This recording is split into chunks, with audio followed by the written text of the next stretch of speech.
Good morning. Welcome to this video. In this video, we will discuss diamagnets, paramagnets, and ferromagnets, or magnetism related to these three type of magnets. First of all, as we already discussed, the origin of magnetism is explained by taking into consideration of the circular motion of electrons. So, the motion of charges is what the reason for magnetism. In general, we can say the motion of electrons is the reason of magnetism, or in special, we can say the circular motion of electrons around the nucleus causes magnetism in a microscopic scale or a permanent magnetism. ഒരു permanent magnetism ഉണ്ടാകുന്നതിന് കാരണമായി നമ്മൾ മനസ്സിലാക്കിയിട്ടുള്ളത് ഇലക്ട്രോൺസിൻ്റെ വൃത്താകൃതിയിലുള്ള ചലനം കൊണ്ടാണ്. ഒരു ആറ്റത്തിലെ ന്യൂക്ലിയസിന് ചുറ്റും ഇലക്ട്രോൺ വലയം വെക്കുന്നത് കൊണ്ട് ആ സർക്കുലർ മോഷൻ്റെ ഫലമായിട്ടാണ് ആ ആറ്റത്തിൽ ഒരു മാഗ്നറ്റിക് മൊമെന്റ്, മാഗ്നറ്റിക് ഫീൽഡ് അല്ലെങ്കിൽ പെർമനന്റ് മാഗ്നറ്റിൽ ഒരു മാഗ്നറ്റിക് ഫീൽഡ് ക്രിയേറ്റ് ആവുന്നത്. The electrons present inside the atoms move in circular orbits around the nucleus. This is similar to a circular coil carrying current. The electron's orbital motion gives rise to the orbital magnetic moment. ആറ്റത്തിനുള്ളിൽ ഇരിക്കുന്ന electrons circular ഓർബിറ്റിൽ പോകുന്നു, ന്യൂക്ലിയസിന് ചുറ്റും circular ഓർബിറ്റിൽ പോകുന്നു. ഇത് ഒരു circular കോയിലിന് തുല്യമാണ്. അതായത് current പോകുന്ന ഒരു വൃത്താകൃതിയിലുള്ള ചാലകത്തിന് തുല്യമാണ്. ഇപ്പോൾ എന്ത് സംഭവിക്കുന്നു? ഈ ഒരു ഇലക്ട്രോൺ അല്ലെങ്കിൽ ഏത് ബോഡി, ഒരു ഒബ്ജക്റ്റ് ഓർബിറ്റിലൂടെ മൂവ് ചെയ്യുമ്പോൾ അവിടെ എന്ത് സംഭവിക്കുന്നു? ഒരു orbital momentum, angular momentum create ആവുന്നു. അങ്ങനെ ഈ ഇലക്ട്രോൺ ഒരു ചാർജ് ആയതുകൊണ്ട് whenever there is a charge moving, that will exert a force on the other moving charge. That is, we can say, a moment is created because it is rotating. So this electron's orbital motion gives rise to the orbital magnetic moment. In addition to this electron's orbital motion, the electrons also tend to spin around its own axis, thus creating a spin magnetic moment. So there are two types of motion of electron. One is the orbital motion and the spin motion. So the two type of motion creates two type of magnetic moments. One is the orbital magnetic moment and the other is called the spin magnetic moment. അപ്പോൾ ന്യൂക്ലിയസിന് ചുറ്റുമുള്ള ഇലക്ട്രോണിന്റെ orbital motion കാരണമായും spin motion കാരണമായും രണ്ട് വ്യത്യസ്ത magnetic മൊമെന്റുകൾ ഒരു ആറ്റത്തിൽ തന്നെ create ആക്കപ്പെടുന്നു. അപ്പോൾ നമ്മൾ ഈ പറയുന്ന ഒരു ആറ്റം എന്ന് പറയുന്ന ഒരു മാഗ്നറ്റിക് ഡൈപോളായി മാറുകയാണ് ചെയ്യുന്നത്. കാരണം ഈ ആറ്റത്തിലെ ഇലക്ട്രോണിന്റെ മോഷൻ കാരണമായി ഒരു ആറ്റം തന്നെ ഒരു മാഗ്നറ്റിക് ഫീൽഡ് പ്രൊഡ്യൂസ് ചെയ്യുന്ന ഒരു ഡൈപോളായി മാറുന്നു. ആൻഡ് ഓൾസോ ഒരു ആറ്റത്തിന്റെ ടോട്ടൽ മാഗ്നറ്റിക് മൊമെന്റ് എന്ന് പറയുന്നത് ആ ആറ്റത്തിലെ ഇലക്ട്രോണുകളുടെ എല്ലാ ഓർബിറ്റൽ മാഗ്നറ്റിക് മൊമെന്റും സ്പിൻ മാഗ്നറ്റിക് മൊമെന്റിന്റെയും വെക്ടർ സം ആയിരിക്കും. അങ്ങനെ ആ അടിസ്ഥാനത്തിൽ ഒരു വസ്തുവിൻ്റെ മാഗ്നറ്റിക് മൊമെന്റ് ഓഫ് ആറ്റത്തിന്റെ പ്രോപ്പർട്ടീസിനെ അടിസ്ഥാനമാക്കിക്കൊണ്ട് മാഗ്നറ്റിക് മെറ്റീരിയൽസ്, അതായത് കാന്ത സ്വഭാവം കാണിക്കുന്ന വസ്തുക്കളെ തന്നെ മൂന്ന് തരത്തിലുള്ള ഗ്രൂപ്പുകളായി തിരിച്ചിട്ടുണ്ട്.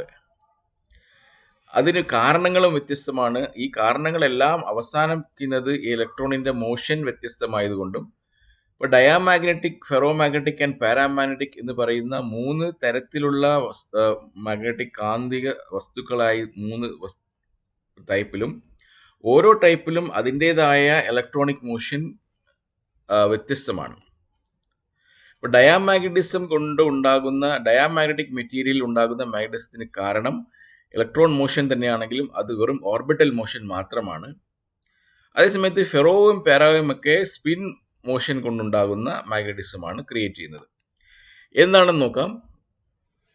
മാത്രമല്ല നമ്മൾ ഈ മാഗ്നറ്റിക് മെറ്റീരിയലെ ക്യാരക്ടറൈസ് ചെയ്യാൻ വേണ്ടി നമ്മൾ ഉണ്ടാക്കിയിട്ടുള്ള ഒരു ഫിസിക്കൽ ക്വാണ്ടിറ്റിയാണ് മാഗ്നറ്റിക് സസെപ്റ്റബിലിറ്റി എന്ന് പറയുന്നത്. ഈ സസെപ്റ്റബിലിറ്റിയുടെ വാല്യൂവിനെ അടിസ്ഥാനമാക്കിയാണ് ഡയാമാഗ്നറ്റിക്, പാരാ ആൻഡ് ഫെറോ എന്ന് മൂന്നായിട്ട് തരംതിരിച്ചിട്ടുള്ളത്. ഉദാഹരണം പറയുകയാണെങ്കിൽ സസെപ്റ്റബിലിറ്റി നെഗറ്റീവ് ആയതിനെല്ലാം ഡയാമാഗ്നറ്റിക് മെറ്റീരിയൽ എന്നും പോസിറ്റീവ് ആയതിനെല്ലാം പാരായും ഫെറോ എന്നും പറയും. ഇനി ഡയാമാഗ്നറ്റിക് മെറ്റീരിയലിന്റെ പ്രത്യേകത എന്ന് പറയുന്നത്, ഈ സസെപ്റ്റബിലിറ്റി നമ്മൾ ഉപയോഗിക്കുന്ന ചിഹ്നം കൈ എന്ന് പറയുന്ന ഗ്രീക്ക് ലെറ്റർ ആണ്. അത് നെഗറ്റീവ് ആയിരിക്കുന്നു മാത്രമല്ല ചെറിയ വാല്യൂ ആയിരിക്കും. അതേസമയത്ത് പാരാമാഗ്നറ്റിക്കിന്റെ സസെപ്റ്റബിലിറ്റി വാല്യൂ എന്ന് പറയുന്നത് ചെറുതായിരിക്കും, പക്ഷേ പോസിറ്റീവ് ആയിരിക്കും. അതേസമയത്ത് ഫെറോമാഗ്നറ്റിക്കിന്റെ കൈ വാല്യൂ പോസിറ്റീവ് ആയിരിക്കുന്നു മാത്രമല്ല അത് വളരെ കൂടുതലായിരിക്കും, ലാർജ് ആയിരിക്കും. അപ്പോൾ ഈ സെക്ഷനിൽ നമ്മൾ ഈ വസ്തുക്കളുടെ കൂടുതൽ കാര്യങ്ങൾ ഡീറ്റെയിൽ ആയിട്ട് നമുക്ക് നോക്കാം. ഒന്നാമതായി എന്താണ് ഡയാമാഗ്നറ്റിക് സബ്സ്റ്റൻസിന്റെ പ്രത്യേകത നോക്കാം. ഡയാമാഗ്നറ്റിസം എന്ന് പറഞ്ഞാൽ ഡയാമാഗ്നറ്റിക് സബ്സ്റ്റൻസുകൾ കാണിക്കുന്ന പ്രത്യേകതരം മാഗ്നറ്റിസത്തിനെ ഡയാമാഗ്നറ്റിസം എന്ന് പറയും. ഒരു ഡയാമാഗ്നറ്റിക് സബ്സ്റ്റൻസ് വെക്കുകയും അതിൻ്റെ പുറത്ത് നിന്ന് നമ്മൾ ഒരു എക്സ്ട്രാ മാഗ്നറ്റിക് ഫീൽഡ് കൊടുക്കുകയും ചെയ്താൽ ഈ ഡയാമാഗ്നറ്റിക് സബ്സ്റ്റൻസിന്റെ ഒരു പ്രത്യേകത, they have a tendency to move from the stronger part to the weaker part of the external magnetic field. അപ്പോൾ ഒരു മാഗ്നറ്റ് പുറത്ത് നിന്ന് നമ്മൾ ഒരു മാഗ്നറ്റ് ഡയാമാഗ്നറ്റിക് മെറ്റീരിയലിലേക്ക് കാണിച്ചു കൊടുത്തു കഴിഞ്ഞാൽ ആ പുറത്തുനിന്ന് നമ്മൾ കൊടുത്ത മാഗ്നറ്റിന്റെ സ്ട്രോങ് മാഗ്നറ്റിക് ഭാഗത്ത് നിന്നും വീക്കായ മാഗ്നറ്റിക് ഫീൽഡ് ഉള്ള ഭാഗത്തേക്ക് ആര് പോകും? ഡയാമാഗ്നറ്റിക് സബ്സ്റ്റൻസ് ഒരു പോകാനുള്ള ടെൻഡൻസി കാണിക്കും, അല്ലെങ്കിൽ ഒരു റിപ്പൾഷൻ കാണിക്കും. ചുരുക്കി പറഞ്ഞാൽ നമ്മൾ ഒരു മാഗ്നറ്റിക് ഫീൽഡ് കൊടുത്താൽ അത് അകന്നു പോകും, അല്ലെങ്കിൽ റിപ്പൽ ചെയ്ത് പോവുകയാണ് ചെയ്യുന്നത്. That is a diamagnetic substance is repelled by an external magnet. രണ്ടാമത്, if I keep a diamagnetic material between the pole piece of a bar magnet, ഒരു നോർത്ത് പോളും സൗത്ത് പോളിന്റെ ഇടയിൽ നമ്മൾ ഒരു ഡയാമാഗ്നറ്റിക് മെറ്റീരിയൽ വെക്കുകയാണെങ്കിൽ ആ ഡയാമാഗ്നറ്റിക് മെറ്റീരിയലിന് ഉള്ളിലേക്ക് മാഗ്നറ്റിക് ഫീൽഡ് ലൈൻസ് കടന്നു പോയില്ല. ഉദാഹരണം, നമ്മൾ സൂപ്പർ കണ്ടക്ടറിനെ കുറിച്ച് മനസ്സിലാക്കി. ഒരു സൂപ്പർ കണ്ടക്ടറിന് രണ്ട് സ്വഭാവമാണുള്ളത്. ഒന്ന്, അതിന്റെ റെസിസ്റ്റൻസ് അല്ലെങ്കിൽ റെസിസ്റ്റിവിറ്റി 0 ആയിരിക്കും, ബിലോ സൂപ്പർ കണ്ടക്ടിങ് ടെമ്പറേച്ചർ. രണ്ടാമത്, ആ സൂപ്പർ കണ്ടക്ടറിന് ഉള്ളിൽ മാഗ്നറ്റിക് ഫീൽഡ് എൻ്റർ ചെയ്യില്ല. എന്ന് പറഞ്ഞാൽ, ചുരുക്കി പറഞ്ഞാൽ, അതൊരു പെർഫെക്റ്റ് ഡയാമാഗ്നറ്റിക് മെറ്റീരിയൽ ആയിരിക്കും ഒരു സൂപ്പർ കണ്ടക്ടർ. ഈ രണ്ട് സ്വഭാവം കാണിച്ചാൽ മാത്രമേ ഒരു സാധനത്തിന് സൂപ്പർ കണ്ടക്ടർ എന്ന് നമുക്ക് വിളിക്കാൻ പറ്റൂ. ഒരു സാധനത്തിന്റെ റെസിസ്റ്റൻസ് 0 ആയതുകൊണ്ട് മാത്രം അതിനെ സൂപ്പർ കണ്ടക്ടർ ആക്കാൻ പറ്റില്ല. മറിച്ച് ആ സാധനത്തിന്റെ റെസിസ്റ്റൻസ് 0 ആകുന്നതോട് കൂടി തന്നെ അതൊരു പെർഫെക്റ്റ് ഡയാമാഗ്നറ്റിക് ആയാൽ മാത്രമേ അതൊരു സൂപ്പർ കണ്ടക്ടർ ആക്കാൻ പറ്റൂ. സോ മാത്രമല്ല, ഈ ഡയാമാഗ്നറ്റിക് ഒരു പ്രത്യേകത, വേറെ പ്രത്യേകത വെച്ച് കഴിഞ്ഞാൽ, അഥവാ ഒരു സാധനത്തിനുള്ളിൽ മാഗ്നറ്റിക് മെറ്റീരിയൽ, മാഗ്നറ്റിക് ഫീൽഡ് ഉണ്ടായിരിക്കുകയും അത് തന്നെ പെട്ടെന്ന് ഡയാമാഗ്നറ്റിക് ആയി മാറുകയും ചെയ്യുമ്പോൾ the magnetic field lines are expelled out from the diamagnetic specimen. എന്ന് പറഞ്ഞാൽ മാഗ്നറ്റിക് ഫീൽഡ് എന്ത് സംഭവിക്കും? ഡയാമാഗ്നറ്റിക് ആകുന്നതോടുകൂടി അതിനുള്ളിൽ നിന്നും റിപ്പൽ ചെയ്ത് എക്സ്പെൽ ചെയ്യപ്പെടും. And the field inside the magnetic field is reduced. And if I keep this diamagnetic substance in a non-uniform magnetic field, it tends to move from the point of high magnetic field to that of a low magnetic field. ഇനി as we know, നമ്മളൊരു സബ്സ്റ്റൻസിന് external magnetic field വെക്കുകയാണെങ്കിൽ അത് magnetize ചെയ്യപ്പെടും എന്ന് നമുക്കറിയാം. So the diamagnetic mesons are weakly magnetised when we place in an external magnetic field and in a direction that is opposite to the applied field. നമ്മൾ കൊടുക്കുന്ന magnetic ഫീൽഡിന്റെ opposite ഡയറക്ഷനിൽ ഒരു മാഗ്നറ്റിക് മൊമെന്റ് അല്ലെങ്കിൽ susceptibility create ആകും. Example എന്ന് പറയുന്നത് copper, gold, antimony, bismuth, silver, lead, silicon, mercury, ഇവയെല്ലാം ഡയാമാഗ്നറ്റിക് സബ്സ്റ്റൻസുകളാണ്. അപ്പോൾ ഇതെല്ലാം മാഗ്നറ്റിക് സബ്സ്റ്റൻസുകൾ ആണെങ്കിൽ പോലും ഇതെല്ലാം നമ്മൾ എന്തുകൊണ്ട് ഇതൊന്നും നമ്മളൊരു കാന്തം ഉണ്ടാക്കാൻ ഉപയോഗിക്കാൻ പറ്റാത്ത സാധനങ്ങളാണ്. പക്ഷെ അതൊക്കെ മാഗ്നറ്റിക്കുമാണ്. But they are showing a different type of magnetism, that is diamagnetism. For example copper, gold, antimony, bismuth, silver, lead, silicon, mercury, ഇതെല്ലാം ഡയാമാഗ്നറ്റിക് സബ്സ്റ്റൻസുകളുടെ എക്സാമ്പിൾസ് ആണ്. ഇനി ഇതിന്റെ കോസിലേക്ക് ഒരു മൈക്രോസ്കോപ്പിക് കാസിലേക്ക് കടക്കുകയാണെങ്കിൽ, ഒരു electron in an atom have a clockwise or anticlockwise spin. മാത്രമല്ല, in addition to the orbital motion, this orbital motion give rise to an orbital magnetic moment. അതേപോലെ നമ്മൾ ഇത് ഓൾറെഡി പറഞ്ഞു. In A similar way the electrons can revolve around the nucleus in A clockwise or anti-clockwise direction. In the case of diamagnetic substances, the magnetic moments of atoms and the orbital magnetic moments have been oriented in such a manner that the vector sum of an atom's magnetic moment becomes zero. അപ്പോൾ എന്താണെന്ന് വെച്ച് കഴിഞ്ഞാൽ, ഈ orbital magnetic മൊമെന്റുകളും direction എന്ന് പറയുന്നത് ഈ spin, the magnetic moments of atoms and the orbital magnetic moments have been oriented in such a way that the vector sum of the atoms total magnetic moment. അപ്പോൾ ഈ orbital magnetic moment ഒരു വെക്ടറാണ്, അതുപോലെ magnetic moment, spin magnetic moment ഒരു വെക്ടറാണ്. അപ്പോൾ vectors, ഈ same value ഉള്ള vectors രണ്ടുപേരും opposite ഡയറക്ഷനിൽ വന്നു കഴിഞ്ഞാൽ അവർ ക്യാൻസൽ ആയി പോയി സീറോ ആയി പോകുന്നത് പോലെ, ഈ ഓർബിറ്റൽ മാഗ്നറ്റിക് മൊമെന്റ് എന്ന് പറയുന്നത് oriented such A direction that they will become zero. The vector sum zero ആകുന്ന ഒരു അവസ്ഥയിലേക്ക് മാറും. അതാണ് atoms magnetic moment becomes zero.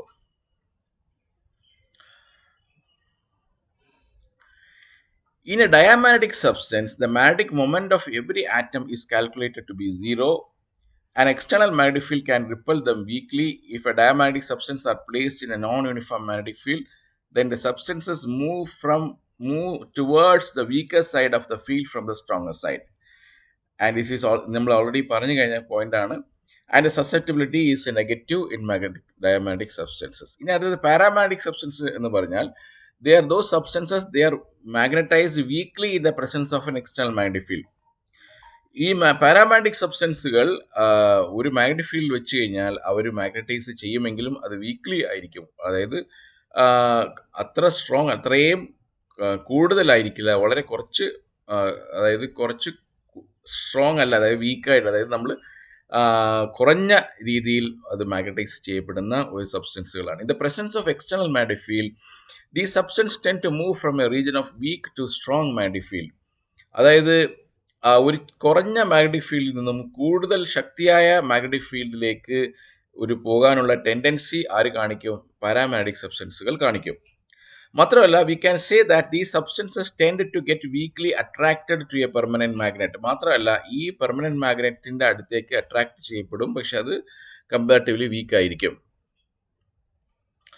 ഇനി ഇതിന്റെ ഉള്ളിൽ എന്താണ് സംഭവിക്കുന്നത് നോക്കാം. ഒരു പാരാമാഗ്നറ്റിക് മെറ്റീരിയലിന് ഉള്ളിലുള്ള ആറ്റംസിന്റെ പ്രത്യേകത എന്ന് വെച്ച് കഴിഞ്ഞാൽ, ഈ ആറ്റംസുകളിലുള്ള ഇലക്ട്രോണിക് കോൺഫിഗറേഷൻ വ്യത്യസ്തപ്പെടുന്നത് കൊണ്ടാണ് അത് പാരാമാഗ്നറ്റിക്കും ഡയാവൊക്കെ ആകുന്നത്. എന്താണെന്ന് ചോദിച്ചു കഴിഞ്ഞാൽ, ഈ atoms possess a dipole moment which when placed in a magnetic field interact with one another and get spontaneously aligned in a common direction which results in its magnetisation. അതായത് സാധാരണ ഒരു മാഗ്നറ്റിക് ഫീൽഡ് കൊടുക്കാത്ത സമയത്ത് ഒരു പാരാമാഗ്നറ്റിക്കിനുള്ളിലുള്ള ഓരോ ആറ്റംസിനും ഒരു spin magnetic moment ഉണ്ടാവും. പക്ഷെ അത് തെർമൽ എനർജി മാത്രമുള്ളത് കൊണ്ട് അത് റാൻഡംലി ഓറിയന്റഡ് ആയിരിക്കും, because of the motion, thermal motions.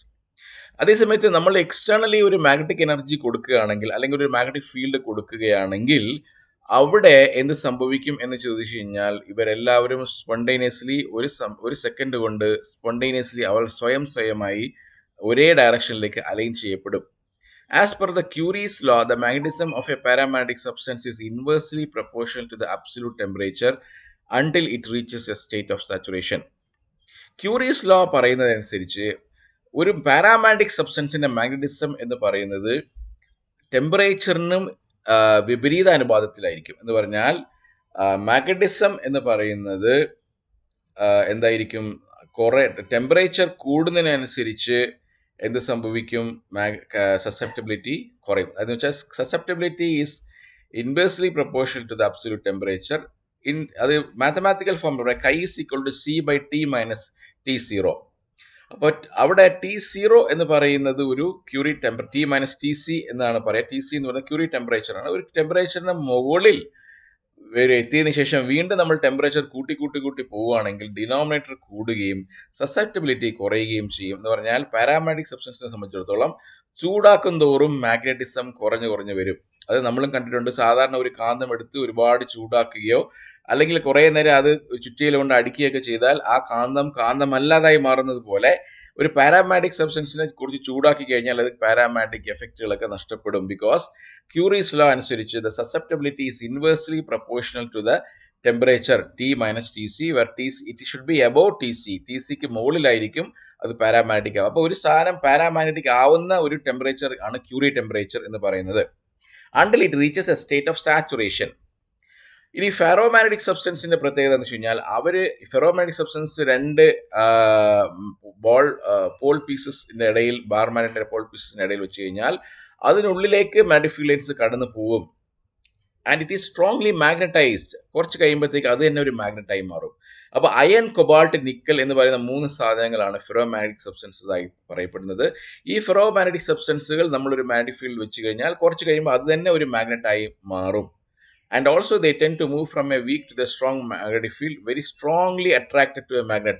ഒരു മാഗ്നറ്റിന്റെ അടുത്തേക്ക് വളരെ ശക്തിയോടുകൂടി അട്രാക്ട് ചെയ്യപ്പെടുകയും വീക്കായ ഒരു മാഗ്നറ്റിക് ഫീൽഡ് റീജിയനിൽ നിന്നും വളരെ സ്ട്രോങ് ആയ മാഗ്നറ്റിക് ഫീൽഡ് റീജിയനിലേക്ക് പോകുന്ന ഒരു അവസ്ഥയും ഉണ്ടാകും. In a ferromagnetic material, the individual atoms possesses a dipole moment similar to a paramagnetic material. ഒരു ഫെറോമാഗ്നറ്റിക് മെറ്റീരിയലിൽ എന്താണുള്ളതെന്ന് വെച്ച് കഴിഞ്ഞാൽ ദ ഇൻഡിവിജ്വൽ ആറ്റംസ്, ഓരോ ആറ്റങ്ങളും ഒരു ഡൈപോൾ മൊമെന്റ് അതിനുണ്ടാവും, similar to a paramagnetic material. ഏതുപോലെ പാരാമാഗ്നറ്റിക് മെറ്റീരിയൽ പോലെ തന്നെ അവിടെയും ഓരോ ആറ്റത്തിനും ഒരു ഡൈപോൾ മൊമെന്റ് ഉണ്ടാവും. When placed in a magnetic field, the atoms interact with one another and get spontaneously aligned in a common direction. അപ്പോൾ ആറ്റംസുകൾ തമ്മിൽ ഇന്ററാക്ട് ചെയ്യപ്പെടുന്നത് കൊണ്ട് ഈ ഫെറോമാഗ്നറ്റിക്കിനുള്ളിലുള്ള ആറ്റംസുകളായ മാഗ്നറ്റിക് ഡൈപോളുകളെല്ലാം ഒരേ ഡയറക്ഷനിൽ അലൈൻ ചെയ്യപ്പെടുന്ന ഒരു സ്പിൻ ഇന്ററാക്ഷൻ എന്ന് പറയുന്ന മെക്കാനിസം ഉണ്ടാകുന്നു. അതിന്റെ സ്പിൻ ഇന്ററാക്ഷൻ മെക്കാനിസം നമ്മൾ ഹയർ ക്ലാസ്സസിൽ അതിന്റെ എക്സ്പ്ലനേഷൻ തിയറി മനസ്സിലാക്കാം. അപ്പോൾ ഒരു മാക്രോസ്കോപ്പിക് ഡൊമൈൻ എന്ന് പറഞ്ഞാൽ ഒരു കുറച്ച് കൂടുതൽ വോളിയം ഉള്ള ഒരു സ്ഥലത്തിനുള്ളിൽ ഉള്ള എല്ലാ ഡൈപോളുകൾക്കും ഇത് ബാധകമാവുകയും ഈ വലിയ ഏരിയയിലുള്ള വോളിയമുള്ളിലുള്ള ഈ മാക്രോസ്കോപ്പിക് വോളിയത്തിനുള്ളിലുള്ള ഡൈപോളുകളെല്ലാം ഈ സ്പിൻ ഇന്ററാക്ഷന് വിധേയമാവുകയും അത് ഈ ഡൈപോളുകൾ തമ്മിൽ ഇന്ററാക്ട് ചെയ്യപ്പെട്ട് അവരെല്ലാവരും ഒരേ ദിശയിലേക്ക് വരുന്ന അവസ്ഥയിൽ ഉണ്ടാവുകയും ചെയ്യുമ്പോൾ ഈ സാധനം മാഗ്നറ്റൈസ് ചെയ്യപ്പെടുന്നു എന്ന് പറയും. So that is the result in strong magnetisation. So that is the details of the ferromagnetic material. And second thing is the value of chi, which is susceptibility, is very high in the case of ferromagnetic substances. So thus we can classify the magnetic materials in the basis of chi and the electronic motion which is responsible for its magnetization. So the spin motion is responsible for para and ferromagnetic magnetism, whereas the orbital motion is responsible for the diamagnetism. So thus we get an idea of the mechanism that is taking place and is causing the magnetism in the 3 type of magnetization. So thus we come to this end of the video. Thank you one and all.